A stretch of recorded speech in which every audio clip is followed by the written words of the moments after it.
خودکش بمبار کی شناخت، اسے پکڑنے اور غیر مسلح کرنے کا طریقہ۔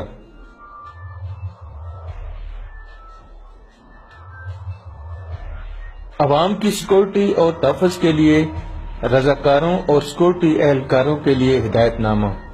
خودکش بمبار کی شناخت۔ خودکش بمبار کی عمر 12 سے 24 سال کے درمیان ہو سکتی ہے۔ خودکش حملہ آور کا باریش ہونا ضروری نہیں، کلین شیپ بھی ہو سکتا ہے۔ موسم سے ہٹ کر لباس پہنا ہوگا، ہونٹوں پر جنبش اور تسبیح پڑھ رہا ہوگا، پریشان، بے چین اور بے سکون نظر آ رہا ہوگا۔ ڈیٹونیٹر یا ایکٹیویشن سسٹم کی شناخت۔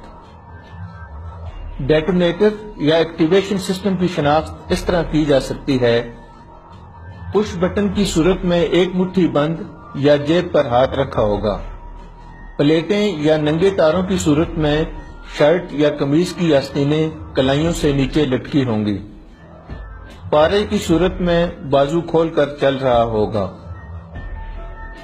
خودکش بمبار کو کس طرح پکڑا اور کس طرح غیر مسلح کیا جا سکتا ہے؟ بغیر شک پیدا کیے 2 افراد سامنے سے اور پیچھے سے قابو کریں، فوراً حملہ آور کے ہاتھوں کو پھیلا دیں۔ یاد رہے، صرف ہاتھوں کو پھیلانا ہے، بازوؤں کو نہیں۔ ہتھیلیوں کو انگوٹھوں اور شہادت کی انگلی کے بیچ سے پکڑیں، خودکش کو قابو کرتے ہی شور مچا دیں۔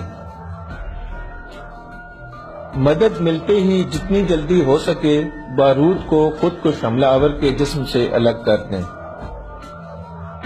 بیٹری اور تاروں کو دھماکہ خیز مواد سے کھینچ کر الگ کر دیں۔ یاد رہے کہ خودکش بمبار کو سر میں گولی مار کر بھی اس کے مقصد سے نہیں روکا جا سکتا۔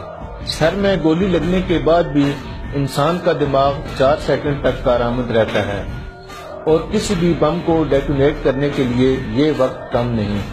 ضروری ہدایات: مساجد، امام بارگاہوں، مزارات، اقلیتوں کی عبادت گاہوں، اجتماعی مقامات، تقریبات، جلسے، جلوسوں، حساس مقامات اور دیگر اجتماعات کی جگہوں پر ہر فرد کو واک تھرو گیٹ سے گزارا جائے، مکمل جامع تلاشی لی جائے، کسی کو بھی بڑا بیگ یا پارسل مجمع میں نہ لے جانے دیں۔